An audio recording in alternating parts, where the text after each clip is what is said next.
Hi అండి. చూస్తున్నారు కదా, ఈ పట్లంగా మా పెద్ద మనవరాలకి 4వ సంవత్సరం బర్త్డే కుట్టించామండి. చాలాసార్లు వాడింది. తన ఫేవరెట్ పట్లంగా అనమాట. తనకే కాదండి, నాకు కూడా ఈ పట్లంగా అంటే చాలా ఇష్టం. అంటే ఆ కలర్ కాంబినేషన్ అంత బాగుంటుంది. సరే పొట్టయిందని చెప్పేసి రీమోడల్ చేయిద్దాంలే టైలర్ దగ్గరికి తీసుకెళ్ళి అని ఫిల్ట్లు ఉంటే ఇప్పదీసాము. కరెక్ట్గా సరిపోయింది. అయితే బ్లౌజ్ మాత్రం పొట్టు అవటమే కాకుండా రంగు కూడా వెలిసిందండి. అసలు నిజంగా కుట్టించినప్పుడైతే అండి ఎంత బాగుండేదో ఈ బ్లౌజు. బాగా నెక్కి మగ్గం వర్క్ చేయించాం కదా, చాలా చాలా నిండుగా ఉండేది.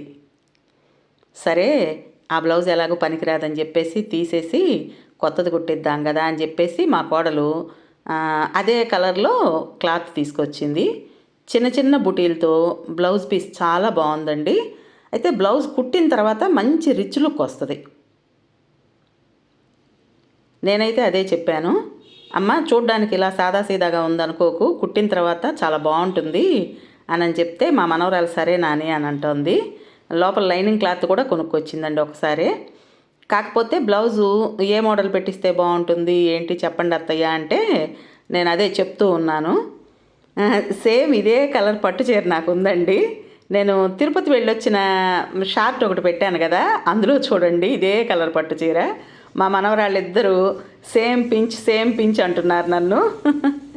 సరదాగా కబుర్లు చెప్పుకుంటూ ఏ మోడల్ పెడితే బాగుంటుంది ఏమిటి అని మాట్లాడుకుంటూ ఉన్నాము. ఈలోగా మా చిన్న మనవరాలు లోపలికి వెళ్ళి చిన్న బాక్సులో కారపూస పెట్టుంటే తీసుకొచ్చిందండి. అదేనండి చక్రాలు. ఈ షార్టు మొన్న మేము చక్రాలు చేసిన రోజుదనమాట. అయితే ఈ బాక్స్లో ఈ చక్రాలు ఏంటి అనుకుంటున్నారా? ఈ చక్రాల వెనుక, ఈ బాక్స్ వెనుక ఒక చిన్న కథ ఉందండి. మీకు నెక్స్ట్ షార్ట్లో ఆ కథ ఏమిటి అనేది చెప్తాను. మరి ఆ కథ కోసం మీరు వెయిట్ చేస్తూ ఉంటారు కదా. ఉంటానండి. నెక్స్ట్ షార్ట్లో తప్పకుండా కలుద్దాం. బాయ్ అండి.